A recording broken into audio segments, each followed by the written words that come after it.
Welcome back to In Case You Were Wondering. So another question that you guys ask me a lot. Again, remember this is the series where I answer your questions that aren't directly related to parenting, but they are going to help you inner parent yourself. I share parts of my journey, wisdoms that I've been able to learn along the way, and hopefully shed some light on some areas where you might be feeling stuck. So today let's talk about creativity. You guys always ask me about what is your creative process? How did you learn to start writing, which I think is a really funny question. When did you start to create social media content? All the questions around creativity. So first and foremost, I'm just to be in the interest of time, so I don't go on and on about it forever, because I love this topic and I think I could probably talk about it forever. But to me, I think everybody is creative, and I probably didn't hold that belief 5 years ago. If someone would have said to me then, like, do you consider yourself creative? I would have said no, because I had a very limited definition of what that meant. I thought people like Picasso and Mozart and like these really big sort of artists are who can call themselves creatives. But the truth is I think creativity is an absolutely necessary thing that all people need and all people have within them. It really depends on your own specific essence. And the better question to ask yourself is like, what is the process I can engage in that really brings this aliveness to me? And that can be a lot of different things. You can be creative within a communication to somebody else or how you connect with people. You can be creative in the way you play. You can be creative in the way you see your world and spaces around you, right?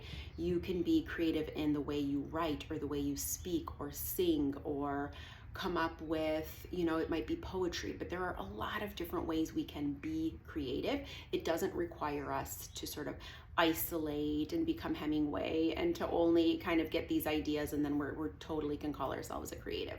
So I think creating is one of the most beneficial things we can do, not just for ourselves, but like for our soul. Like if I'm going to get spiritual here for a minute, I think when we say yes to some form of a creative outlet, I think what happens is we have these unseen energetic forces that join us in that moment, and they really guide that process if we can allow that intuitive part of us to really open up.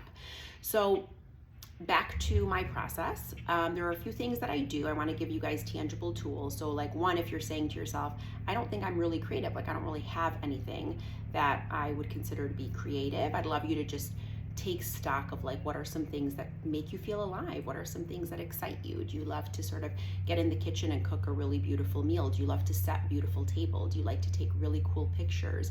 Can you take a walk in nature and just allow your senses to really be ignited and just start there? It doesn't really mean like producing something. I think we get stuck in like the product. And for me, creativity is much more about the process, staying in flow, being able to stay present, being able to feel excited in that presence and in that moment. So I started my journey off as a writer, only a writer, like in the sense that I was not coaching, I was not creating content on social media, I was only writing. And I wrote for a very long time before I shared. So the first place I want to start is like creativity usually almost always challenges our capacity or ability to show up in a vulnerable way. Because when you share is actually when that vulnerability comes up. It's very easy for me to write and never share those things with anybody and to close that journal, but it's a much different task when you're saying like, okay, now I'm going to actually share this piece of myself and leave it open for, criticism, acceptance, rejection, embarrassment, all the things we sort of tell ourselves in those moments when we're feeling vulnerable. But it's really a muscle. And the more you can share this creative part of yourself and not criticize it. Don't be overly critical. Just be with it and just share it, whatever it is. It could be a photograph. It could be the thing that just excites you. Maybe it's when you went on a walk, you put together a little montage of photos that felt really good and you just want to share that and put that out in the world. Whatever it is, you just have to allow yourself to share it. And every time you share, it gets easier and easier and easier, and you build this little muscle inside that starts to say, this really isn't about me. This isn't about what people think about me. It's just really meant for me to put this together. It feeds this part of my soul, and I'm just going to keep doing it. So that's where I would tell you to start if you kind of are wondering what it even means to sort of participate in something creative. And then if it's something that's shareable, get comfortable with that kind of vulnerability that comes up, because it's going to really expand you in other ways. And the more vulnerable we can show up and the more honest we can show up, people connect with that. There's a reason why there are certain creative people that we feel really attuned to. And in part, it's because when they sort of shed that protective barrier of themselves, we start to see our story and their story. So in part, that's why I'm even creating this series, is because I needed people who were ahead of me, who were sharing their vulnerability, their process, so that I could start to say to myself, oh, I can do this. They did it, and I'm gonna give myself permission to really show up in this way. So start there and just get comfortable with a little bit of the discomfort that might come up. Okay, number 2, there are a ton of really great resources when it comes to creativity and moving through fear. Because essentially creativity, once we get comfortable with this idea of, well, I'm gonna start to share some of the things I'm creating, you will automatically come head on to fear. You will face it like you have never faced it before. Every little voice in your head's gonna turn on. Every kind of negative chatter that you didn't think was there is gonna resurface. There is a lot of fear that comes up with this. So I love these books. I'm gonna share them with you. There's 4, but I really consider them 3, but they're my favorite resources. So first and foremost is The Tools, and also Phil Stutz and I believe Barry Michaels wrote The Tools, and this is 5 specific tools that help you move through that creative process in terms of like what that fear is, what's standing in your way, how to move through fear, how to sit with discomfort and pain, how to welcome it, how to really build that resilience. And then the sort of accompaniment to this book, The Tools, is True and False Magic by Phil Stutz and Elise Lunan. I adore Elise Lunan. I consider her a dear friend. And these 2 books, they really will change and shape the way you proceed in the face of fear, in the face of uncertainty and unknowns. And I rely on these often. I turn to them often. I look at them often. So the exact title is 5 Tools to Help You Find Courage, which you will need, creativity, and willpower, which you will also need, and inspire you to live life in forward motion. So I love that. Next one, this one is like one of my all-time favorites. I have begged this writer to come on the podcast, but he has kindly said no, but I'll keep going. It's called Awaken Your Genius, and it is by Ozan Varol. I love this book so much. He's written other books that are wonderful too, but this one like spoke to my heart. So if you are somebody who loves really beautiful writing and you want that motivation or that encouragement to move forward in any kind of a creative pursuit, you will finish this book and you will feel alive. You will feel so connected to something bigger than yourself. You will have no choice but to move forward. So hands down, one of my favorites. And then last but not least is The Artist's Way. This is by Julia Cameron. I love this book. This walks you through, it does not matter what type of creative you consider yourself to be. It really gives you it's meant to work alongside a 12-week course. And it walks you along a 12-week process of how to really cultivate this spaciousness so that you can allow these creative parts of you to come out, how to access these things, how to work through imposter syndrome, how to work through that negative chatter that I mentioned. She has a lot of tools in there that are fantastic, which I still use. So one of them is, if you've read her book, you know, I'm gonna say morning pages.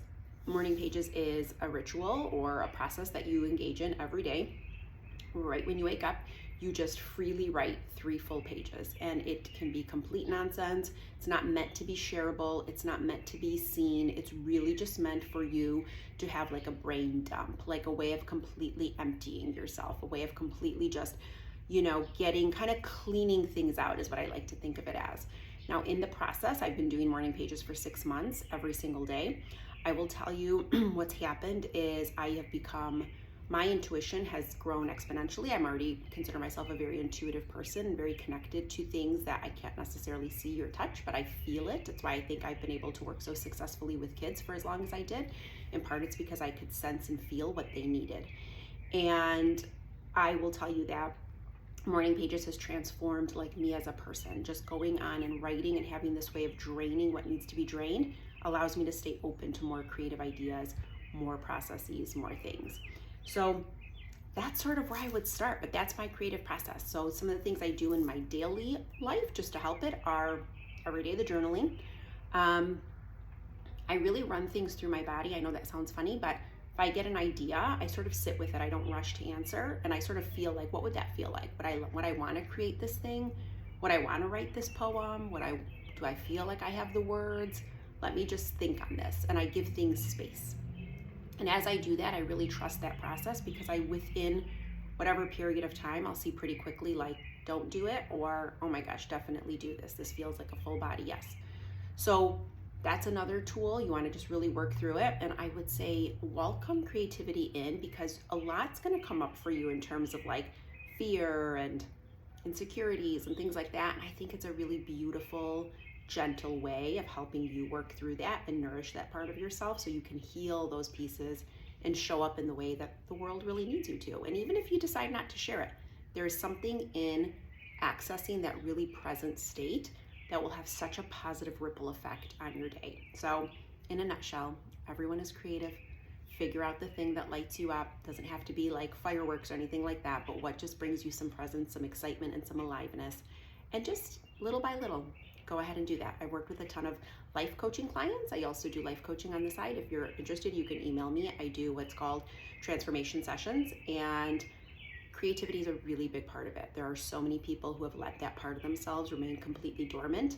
And when we just open ourselves up to this idea, we take baby steps, but my gosh, the give back, like what comes back to you in return, is unbelievable. So once we just need to say yes to it, it's really amazing to see what unfolds. I'm a perfect example of this. So thank you for watching. Feel free to leave any questions.